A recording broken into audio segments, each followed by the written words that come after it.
três breves ideias que queria sublinhar deste Evangelho que acabamos de escutar, que todos os anos é este, é do final mesmo do Evangelho de São João.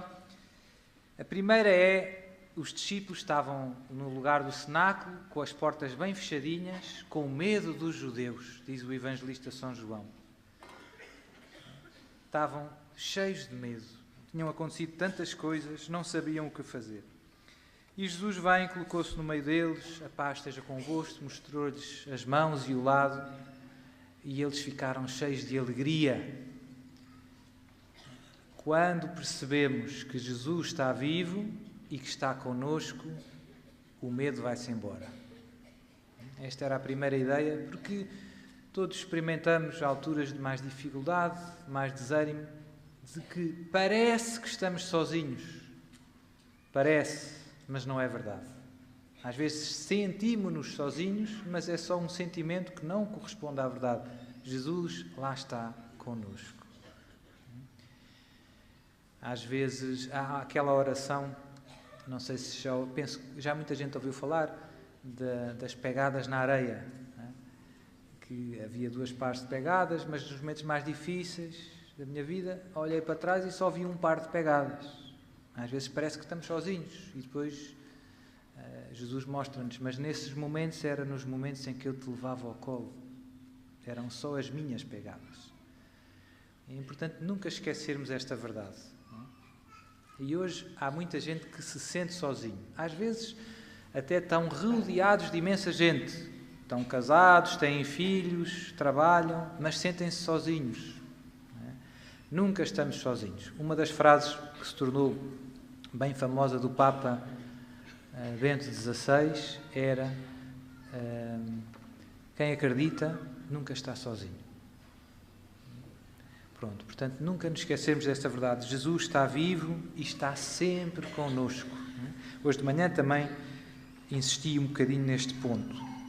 Segunda ideia, esta figura de Tomé, que não viu, que não estava lá naquele dia, e os discípulos contaram-lhe: vimos o Senhor. E Tomé: se não tocar nas chagas, não acredito. E depois Jesus apareceu, passado uma semana: Tomé, anda cá. E Tomé ficou um bocado embaraçado, se calhar até corou: meu Senhor e meu Deus. E Jesus, com muito amor, com muita misericórdia, mas também com muita verdade, corrigiu. Corrigiu. Acredita, não... Porque me vistes, acreditastes. Felizes os que acreditam sem terem visto. E aqui a ideia que gostava de sublinhar é: Tomé podia não ter duvidado se tivesse acreditado nos outros apóstolos que tinham visto. E mais uma vez foi falta de confiança. Tomé tinha algum motivo para desconfiar dos apóstolos, São Pedro, São João, São Tiago. Tinha vivido tantos anos com eles, não eram boas pessoas, não eram pessoas de confiança. Porquê é que Tomé duvidou dos seus amigos, dos amigos de Jesus? É razoável duvidar dos amigos de Jesus? Não. Mas Tomé duvidou porque parecia-lhe incrível. Jesus está morto. Como é que pode aparecer? Mas devia ter confiado. Não devia? Felizes os que acreditam sem terem visto. Felizes aqueles que, pela voz dos meus discípulos, acreditam em mim. Podia ter dito Jesus. Feliz daqueles que, através da minha igreja, acreditam na minha palavra. Tomé podia ter feito essa experiência e falhou. É sempre a desconfiança. Há muita gente que hoje em dia diz, infelizmente, Jesus sim, mas a igreja não. No fundo, esta atitude a gente encontra muito. E esta atitude é este problema. É que no fundo Jesus e a igreja estão unidos. Jesus vive na sua igreja. Jesus vive na Igreja Católica Apostólica Romana. Jesus fala através do Papa e dos bispos unidos e de todos os pastores unidos ao Santo Padre. Quem vos ouve, a mim me ouve. Assim como o Pai me enviou, acabámos de escutar, também eu vos envio a vós. Portanto, é preciso sempre confiar. e exercitar esta confiança. E defender, perceber que Jesus vive na igreja, portanto defender a igreja. Hoje em dia há muita gente que atira pedras à igreja. E nós às vezes ficamos calados. Devemos defender. Devemos defender.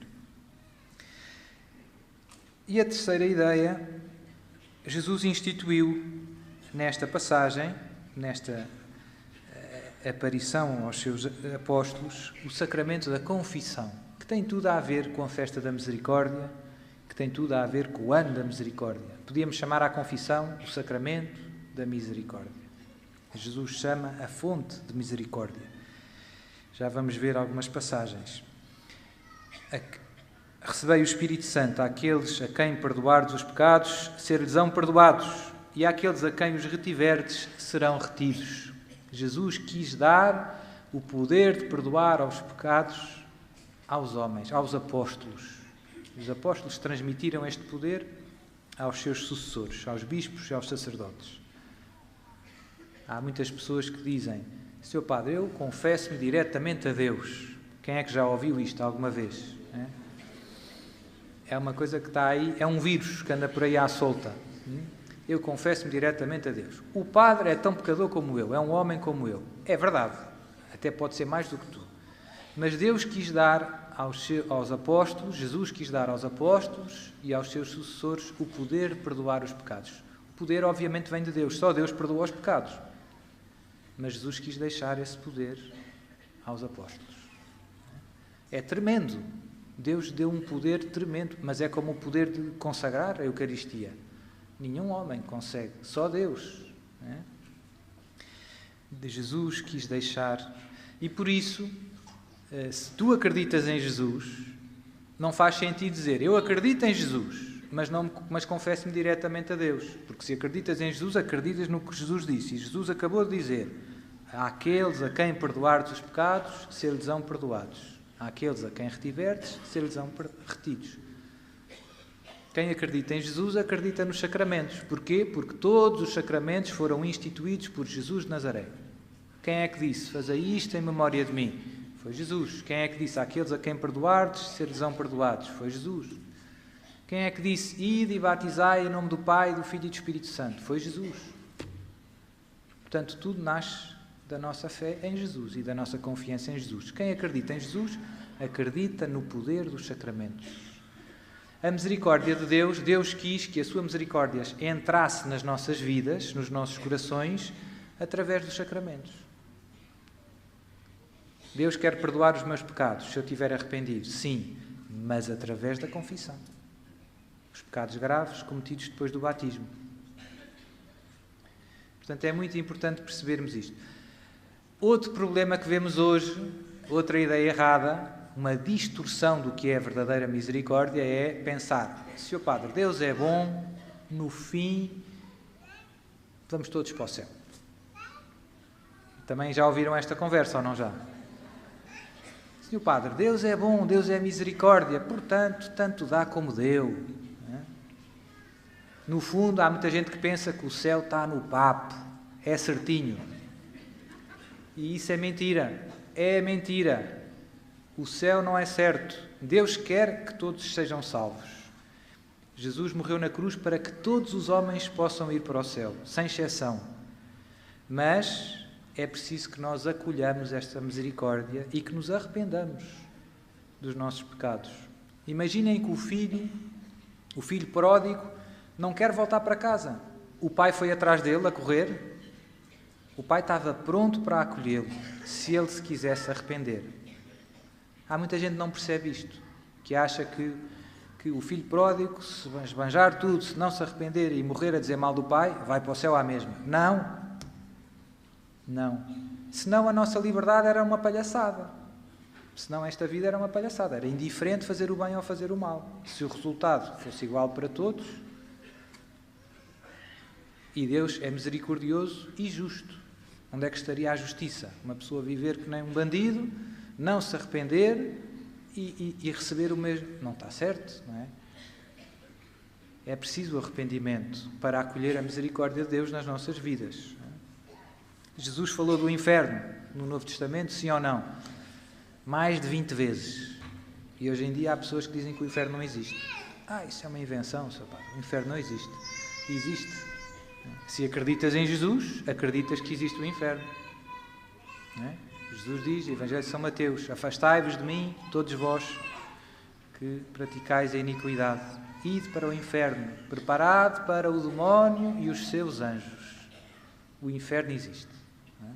Largo é o caminho, estreito é o caminho que conduz à vida e largo é o caminho que conduz à perdição. Não todo aquele que diz Senhor, Senhor entrará no reino dos céus, mas só aquele, enfim, por aí afora, não temos tempo, não é, de ver as 20. Mas Jesus falou muito do inferno. Não é? E o que nos ensinou foi que o céu não está no papo, que é preciso a gente esforçar-se e acolher a misericórdia de Deus e arrepender-nos, convertei-vos, o reino de Deus está próximo, convertei-vos, mudai de vida. Portanto, a nossa liberdade não é uma brincadeira, a nossa liberdade é uma coisa séria. Deus deu-nos a liberdade e nós temos de alguma maneira o nosso destino nas nossas mãos. Podemos fazer o bem, podemos fazer o mal e, sobretudo, podemos arrepender-nos ou não, ou perseverar obstinadamente no mal. Eu às vezes penso, Deus também criou os anjos e ama os anjos, que são criaturas também criadas à sua imagem e semelhança. Mas há alguns que recusaram servir a Deus e a sua condenação, a condenação do demónio e os seus anjos, não é uma falha, não é que Deus não teve misericórdia deles. É que eles rejeitaram de uma maneira definitiva Deus. Eles não querem. Eles não querem. E Deus respeita essa liberdade. Não é? Portanto, a nossa liberdade é uma coisa séria. E por isso devemos lutar, hoje em dia, porque entrou muito esta ideia de que, no fundo, vamos todos para o céu, que Deus é bom, bom, bom, bom e é indiferente. Perdeu-se o chamado zelo pela salvação das almas. E então as pessoas preocupam-se pouco com a salvação, às vezes da própria alma e das almas dos outros. Às vezes estamos um bocado eu não me meto na vida de ninguém, estou aqui na minha e tal. Deus é bom, Sr. Padre, e vai tratar de todos. Deus conta contigo para que os teus irmãos se arrependam e voltem para Ele e sejam perdoados e recebam a misericórdia e vão para o céu. Portanto, Deus conta connosco e está muito em jogo. Nossa Senhora apareceu aqui pertinho, a poucos metros, ali na Cova da Iria, estamos mesmo ao lado. Muitas almas se perdem por não haver quem peça nem se sacrifique por elas. Portanto, a coisa é séria. Né? E Jesus, acabámos de ouvir hoje de manhã, não é? Dói-me que, apesar da minha paixão, muitas almas se perdem. Portanto, a liberdade não é uma brincadeira. Quem morre em pecado mortal condena-se eternamente. Quem morre em pecado mortal condena-se eternamente. Portanto, temos que rezar e ajudar as pessoas que temos à nossa volta. E isto, na prática, deve-se concretizar em 2 ou 3 coisas importantes. Ajudá-los a tomar consciência dos seus pecados. Às vezes há muita gente que está cega. O pecado cega muito. Há pessoas que fazem coisas más e não percebem qual é o mal. Quem é que já ouviu esta frase? Sr. Padre, mas qual é o mal? Eu vivo com a minha namorada, não faço mal a ninguém. Não é? Qual é o mal? E por aí afora, não é? Não pago o IVA, qual é o mal? O Estado é um ladrão, são os bandidos. Não é? As pessoas justificam o mal e já nem veem a maldade das suas ações. O mal cega a alma. Então, uma das missões que Deus nos dá é acordar as consciências dos nossos irmãos, com paciência, com amor, com misericórdia, se for possível, até com um bocadinho de bom humor, não é? Temos que acordar as consciências, porque todos temos consciência, mesmo quem está cego, com um jeitinho, uma boa pergunta, uma afirmação. Então, mas lembras-te que Jesus disse que, às vezes, uma frase aqui, uma ali, acorda as consciências. Nós, no fundo, quando alguém nos diz a verdade parece que faz plim cá dentro. Quando alguém nos diz uma coisa que é verdade, entra pela alma adentro e faz plim. A gente sabe que é verdade o que nos estão a dizer. E isto, na prática, como é que eu faço? Como eu dizia, por conversa, um comentário, etc. Mas uma das coisas muito úteis é, por exemplo, oferecer um exame de consciência. Não é? É como se fosse alguém, um amigo do filho pródigo, que vê o filho ali a esbanjar aquilo tudo, sei o quê, e que vai ter com ele e diz: epá, tem juízo, volta para casa, o teu pai é tão bom. Nós temos que ser este amigo. Então, ajudar os outros a acordar as consciências, ajudar os outros a voltar a reconhecer que o pecado é pecado. Porque senão não se arrependem. Se a gente não vê, se a gente pensa que o pecado não é pecado, não se vai arrepender. Não é? Está tudo bem. Há pessoas que se vêm confessar: Senhor Padre, eu não mato nem roubo. Então, e não fez nenhum pecado? Não fiz nenhum pecado. Mas depois eu começo a fazer algumas perguntas. Então, e tem ido à missa? Isso não vou, não posso ir à missa porque é muito longe. Mas onde é que é a missa? É a 2 km. E porquê é que não vai? Porque é longe. Mas podia ir, podia. Mas então, e quando vai às compras, como é que faz? Vou de carro. Então, e à missa? Não pode ir? Posso, mas não vou. Não é? Então, devia ir. E a gente começa a esgravatar, não é? Olha, e foi a algum lado, a alguma curandeira, a algum entendido. Fui, mas não foi para fazer mal a ninguém. Pronto, já vão 2 pecados graves. Não vais à missa ao domingo e andas nos bruxos. Não é? Então, e por aí afora, não é? A lista é longa. Não sobra nenhum dos 10 mandamentos. Se a gente fizer bem o exame de consciência, não sobra nenhum. De facto, ele não mata, não rouba, mas o resto... E o roubar, se a gente vir com atenção, não é? Também tem muito que se lhe diga, não é? Então, ajudar os nossos irmãos a fazer este exame de consciência para se poderem arrepender e receber a misericórdia do coração de Jesus que está aberto para eles. Jesus abriu o coração para eles. Portanto, é uma grande missão que Deus nos dá. Se alguém quiser um exame de consciência, eu preparei um que vou atualizando, vou retocando um bocado de acordo com o que eu vejo que é preciso no mundo de hoje, que deixei lá no meu site, santidade.net, folhetos, exame de consciência para adultos. O que é que tem? Tem os 10 mandamentos e depois para cada mandamento tem muitas perguntas bem concretas. Vão lá ver: Senhor Padre, eu nunca ninguém me tinha dito isto. Pois, mas olha, se pegares no Catecismo da Igreja Católica, está lá. É. Portanto, isso é uma das grandes missões que Deus nos confia. E se calhar nós próprios nunca fizemos um exame de consciência como deve ser.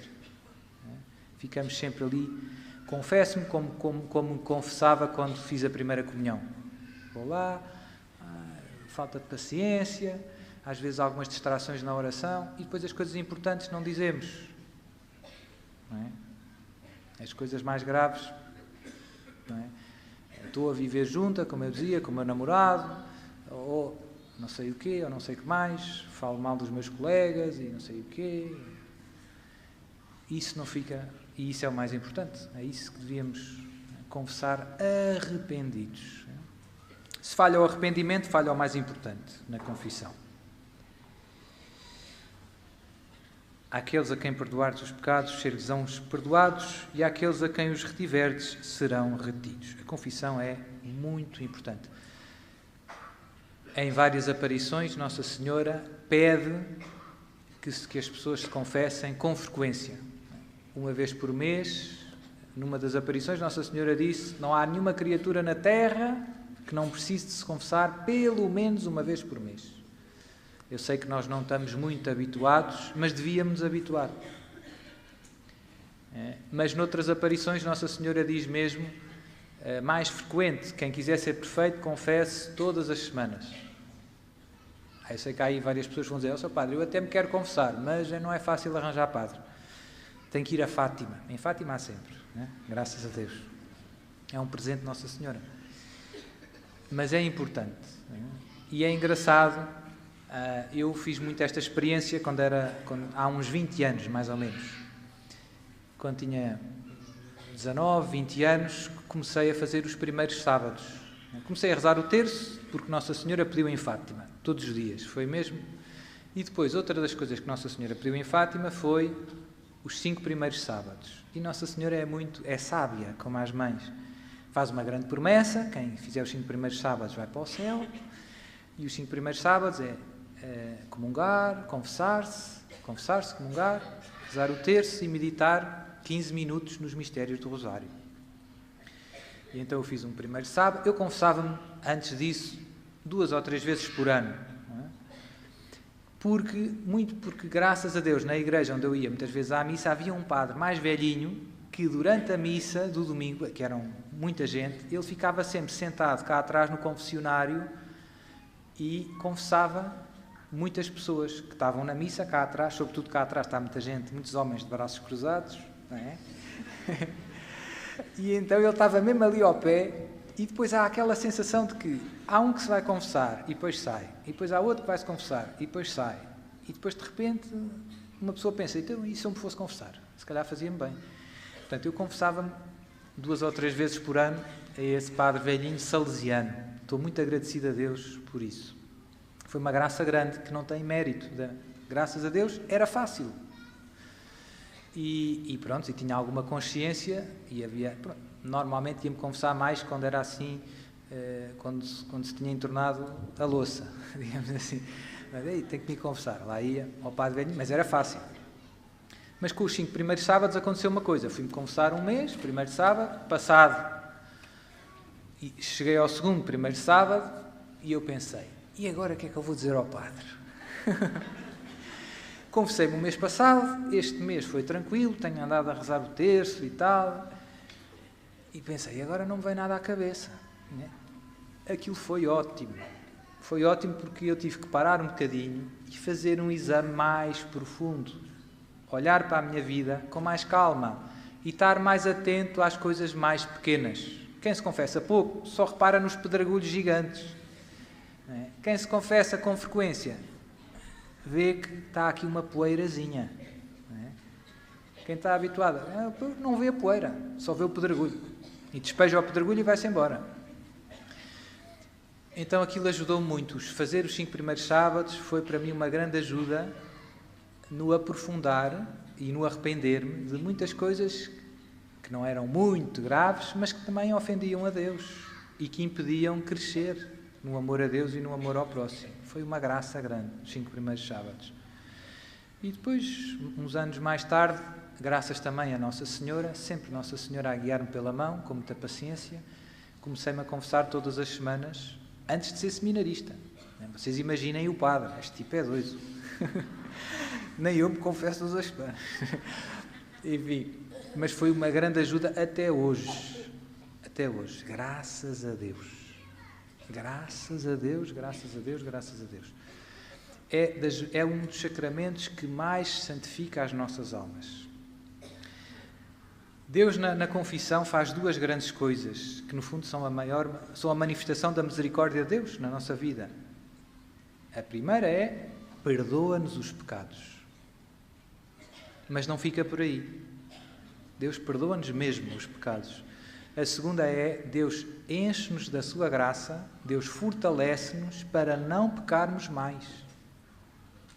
Como é grande a misericórdia de Deus. Não é só limpar, é fortalecer. É fortalecer. Portanto, vale a pena viver com fé o sacramento da confissão, que podíamos chamar o sacramento da misericórdia de Deus. O Papa Francisco, na bula, em que decretou o ano da misericórdia, pediu que, ao longo de todo este ano da misericórdia, estivesse no centro a celebração do sacramento da reconciliação. Portanto, o Papa convida-nos a todos a redescobrir a importância da confissão nas nossas vidas. Temos muito a ganhar. Eu, às vezes, como sabem, eu recebo muita gente e faço sempre muitas perguntas, as pessoas vêm aflitas com os problemas e eu pergunto sempre, olha, costumo ir à missa? Vou à missa e tal. E tem-se confessado? Sim, confesso-me, Sr. Padre, tenho-me confessado. Há quanto tempo não se confessa? E as pessoas normalmente confessam-se 1 ou 2 vezes por ano, em geral. Olha, confessei-me o mês passado pela Páscoa e acham que está tudo ótimo. E eu pergunto-lhes, então, e há quanto tempo não toma banho?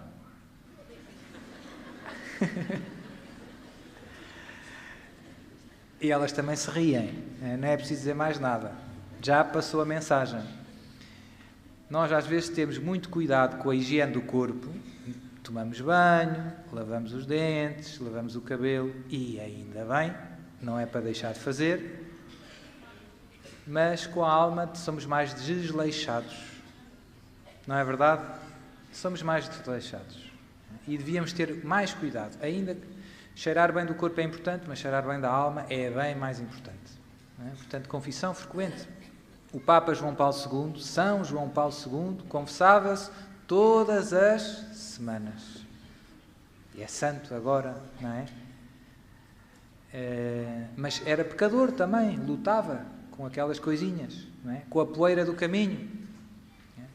Há pessoas que dizem, Sr. Padre, mas eu já sei que vou cair nas mesmas coisas. Eu saio daqui, Sr. Padre, eu saio do confessionário, chego a casa, já sei que vou ter chatices com o meu marido. Porque é sempre Sport TV, Sport TV, Sport TV.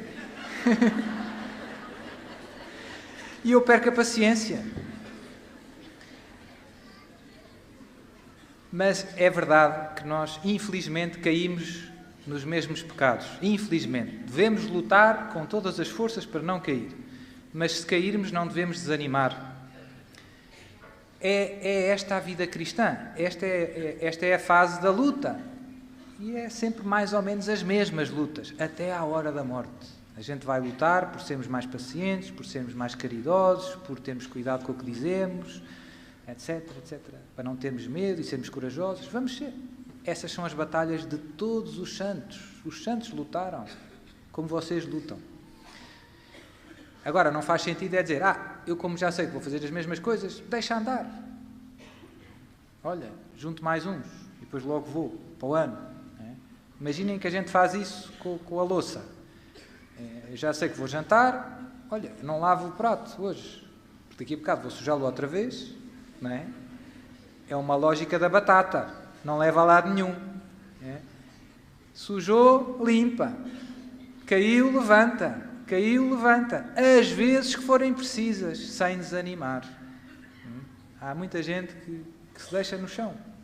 Deus não quer isso. Cair, levanta. Sujou, limpa. As vezes que forem precisas. E pronto, e com tudo isto, e sobretudo, uma das coisas que eu acho que falha um bocado é que nós não percebemos as graças que Deus nos dá em cada sacramento. Cada vez que eu me vou confessar, a minha alma sai transformada. A minha relação com Deus sai curada. Betadine espiritual. Hoje está inspirado, Sr. Padre.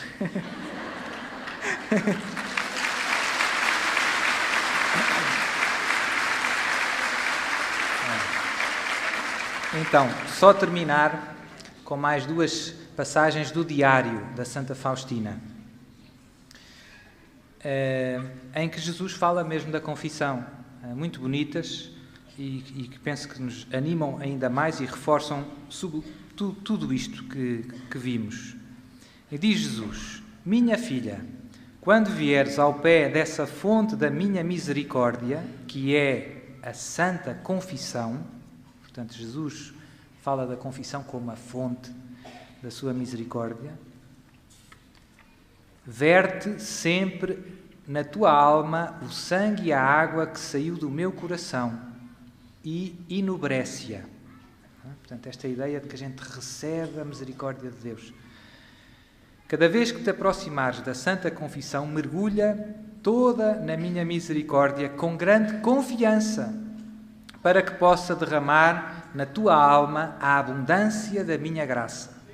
Ou seja, somos cheios de graça. Quando vieres à confissão, deves saber que sou eu mesmo quem espera por ti no confessionário.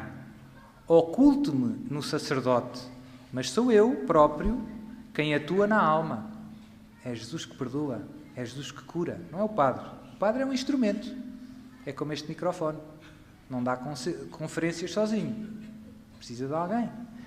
O padre é instrumento de Jesus.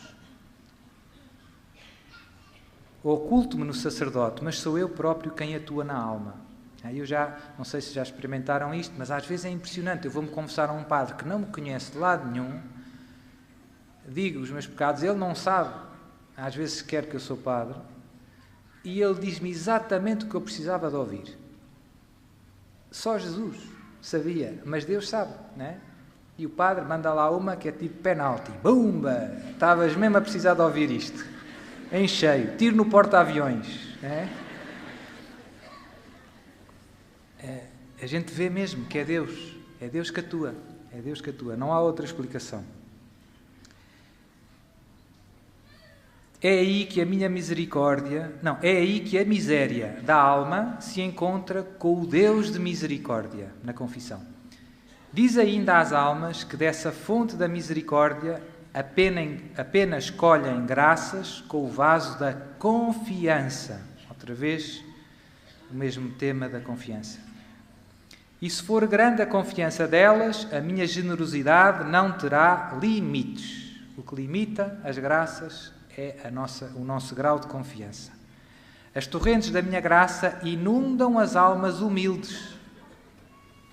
Os orgulhosos hão de permanecer na penúria e na miséria, enquanto que a graça se afasta deles em direção aos humildes. E é engraçado porque confessar-se é um ato de humildade. Não é fácil uma pessoa ajoelhar-se e dizer os seus pecados. É uma humilhação. E por isso as pessoas soberbas, orgulhosas, não conseguem, têm muita dificuldade em humilhar-se, em confessar-se. Portanto, é bom para exercitar a nossa humildade. Esta era do diário do número 1602, 1448. Escreve, fala da minha misericórdia, diz às almas onde devem procurar consolos, isto é, no tribunal da misericórdia, em que se dão os meus maiores prodígios que se renovam sem cessar. Para obter este prodígio não é necessário empreender uma longa peregrinação, nem realizar exteriormente grande cerimonial. Basta aproximarem-se com fé aos pés do meu representante e confessar-lhe a própria miséria. Às vezes nós pensamos que para Deus nos perdoar é preciso fazer uma coisa complicada. Basta aproximarem-se com fé aos pés do meu representante e confessar-lhe a própria miséria.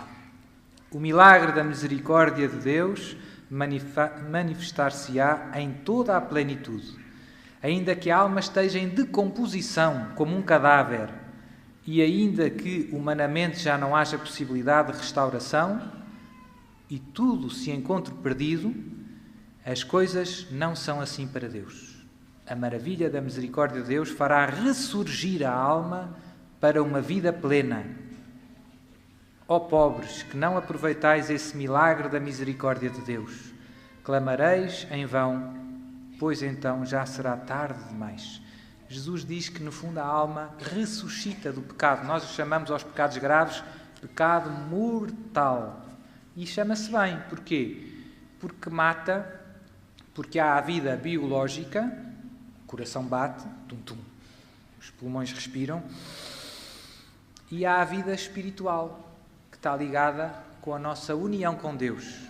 Se nós estivermos na graça de Deus, que recebemos do nosso batismo, a nossa alma está viva, porque está unida a Deus, que é a fonte da vida. Quando nós fazemos um pecado mortal, um pecado grave, voluntariamente e conscientemente, nós cortamos essa nossa união com Deus e a nossa alma morre. A nossa união com Deus destrói-se. E nós, às vezes, pensamos, Jesus ensinou-nos isto, não é?